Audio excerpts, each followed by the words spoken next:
Today I will be playing Assetto Corsa EVO 0.4 update using my PICO 4 headset and show you some VR performance. I did one video previously which I will link somewhere in this description, but many of you guys have commented out in that video how I can get more out of my GPU RTX 5070 to increase VR performance just by tethering directly my headset with my PC using Ethernet cable. But I had some challenges in my setup, so I will just show you guys how I did it so that it will be useful for you as well. So without any further ado, let's get started. But before I show you the new tethered setup, let's quickly talk about how a streaming VR headset works, like in my case the PICO 4, because this is where I think a lot of performance issues come from. So unlike a wired PCVR headset, the image is still fully rendered on my GPU. So the RTX 5070 is doing all the heavy lifting, generating 2 high resolution images every single frame. But there's an extra step. Instead of sending that image directly over a DisplayPort cable, the GPU has to compress the image into a video stream. And that video stream then gets sent through the network, usually via the Wi-Fi, to the headset. So the router acts like a middleman. It receives the stream, sends it wirelessly to the headset then decodes it, and only then I see the image. So if your Wi-Fi has interference, bandwidth drops, or momentary congestion, you get compression artifacts, spikes in latency, and micro-stutters, which I faced in my previous video. So the only way to remove this is to remove the wireless streaming, but instead go for tethered Ethernet setup, so that the image can be streamed directly via Ethernet cable to the headset. Well, the issue with my setup is that I don't have any long cable from my router to my sim rig, and also the router is in the entrance area of my apartment, so it's practically impossible to get it tethered or have an Ethernet connection from my router to the sim rig. So I need to find another solution. And guess what? I found a spare router in my storage area, and I'm thinking of using this router as an extender to my existing router, and then maybe tether the Ethernet connection from this new router to my sim racing PC. So now I have configured this router to be the extender of my existing router, and then I needed 2 Ethernet cables, one that goes from this router to my sim racing PC, and then another Ethernet router that will now connect to my headset with USB-C adapter.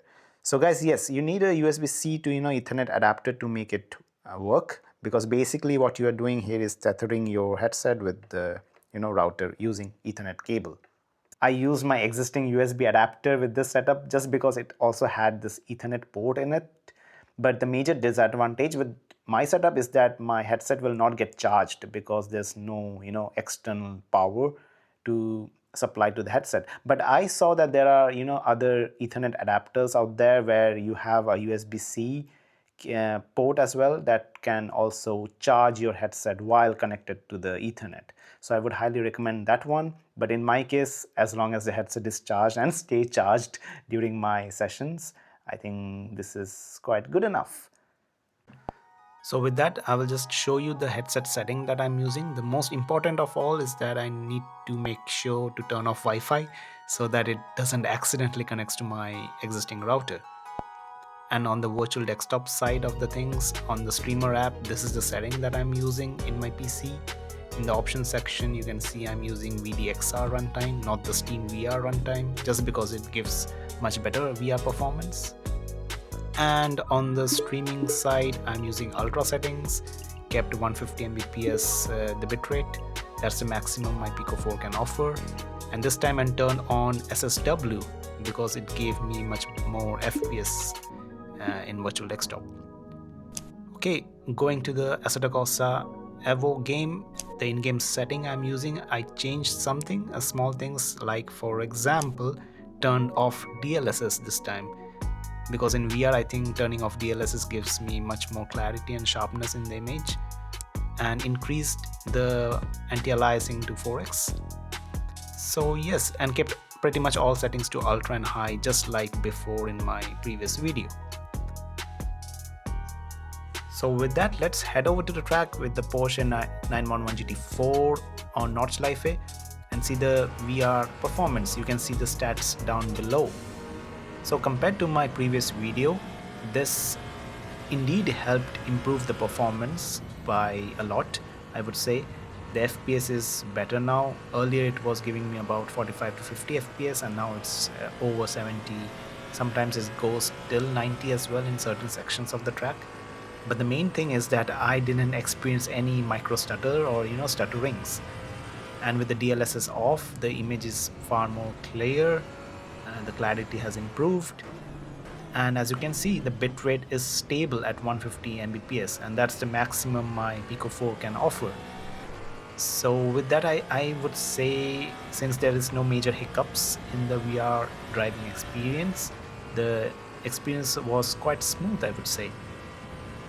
But yes, the FPS didn't increase as much as I wanted to be, but I think that's because I'm running everything to ultra. Maybe if I just lower down the graphical settings, I would easily reach 90 FPS. So I will let you watch the gameplay footage for a while, and then we can head over to some AI drivers on the track and see how that performs.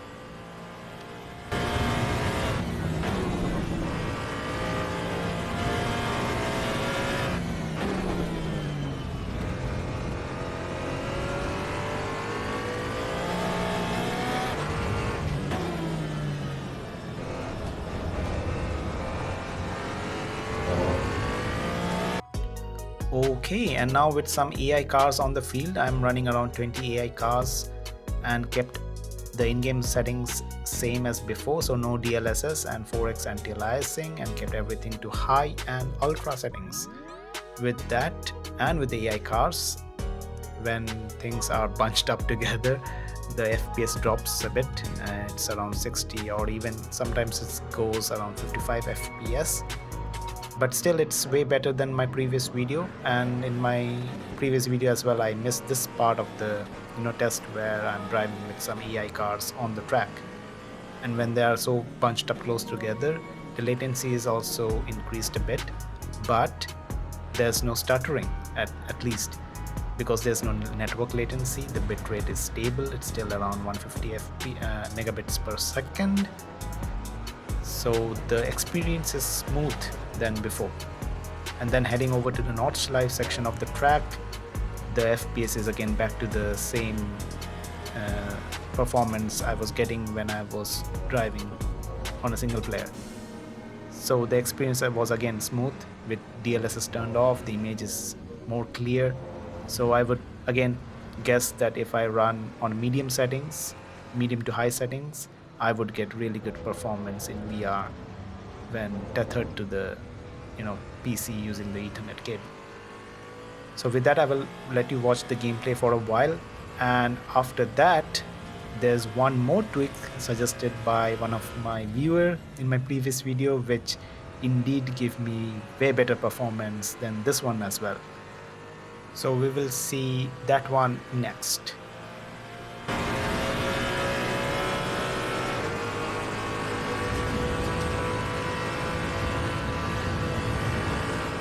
So the other thing that was suggested by one of the viewer in my previous video was to play with the FOV tangents. Basically, reducing these will reduce the resolutions or the number of pixels that the GPU has to render, which makes the performance a lot better. And in sim racing, the vertical FOV tangent, I reduce it to 40%, so that introduces those black bars on top and bottom of the screens. But it helps as you are basically looking forward.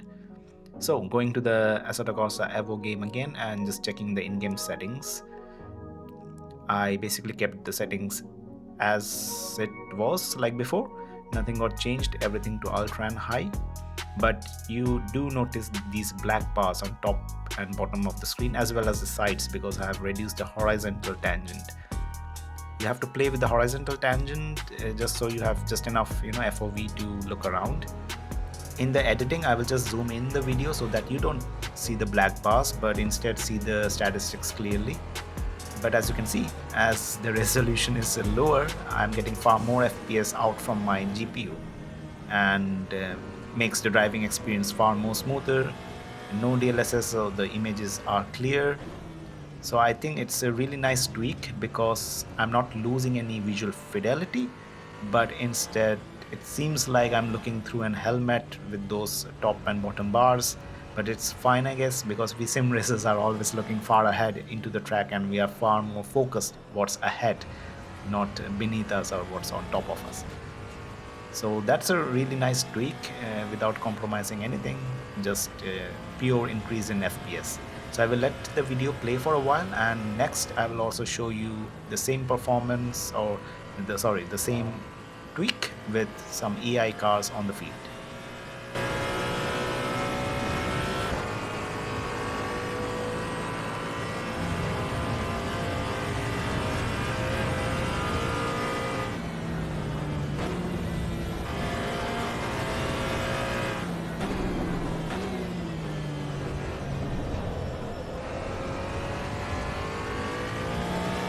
So now with some AI cars in the field, I will just show you the in-game settings again.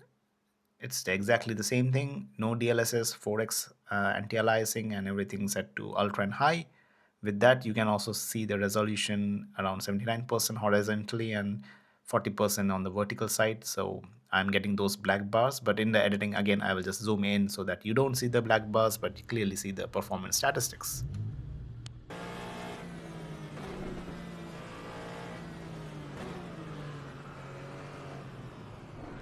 Now if I compare this performance with my previous one, as you can clearly see, I'm getting far more FPS from my GPU just by lowering down the resolution from the sides and the top and the bottom. So I think again it's a really nice tweak to have in case you are having some difficulties in getting more FPS out from your GPU. Going to the notch life section of the track, man, I can clearly tell the driving is so much smoother than before. Like now if I compare this thing with my previous video, I mean I was really didn't set it up well, and to be honest, I mean I didn't know that just tethering my VR headset would give me so much performance out of it, and this FOV tweak was really new to me. So in case you guys are also wondering how you can improve VR performance, I would definitely recommend these tweaks. But this is Assetto Corsa. I mean, I will just show you some Le Mans Ultimate as well, just so to compare like how much performance I got from Le Mans Ultimate with the same tweaks. So playing with the FOV tangents and tethering my VR headset directly to the PC with an Ethernet cable. And here we go in Le Mans Ultimate with some VR performance statistics. The same thing, I have kept the FOV tangent same, so 79% on the horizontal side and 40% on the vertical side. The headset is tethered to my PC, so I'm getting constant 150 Mbps on the bitrate, very low latency in the network side, and overall in the game side as well. And FPS hovering over like 90 FPS also.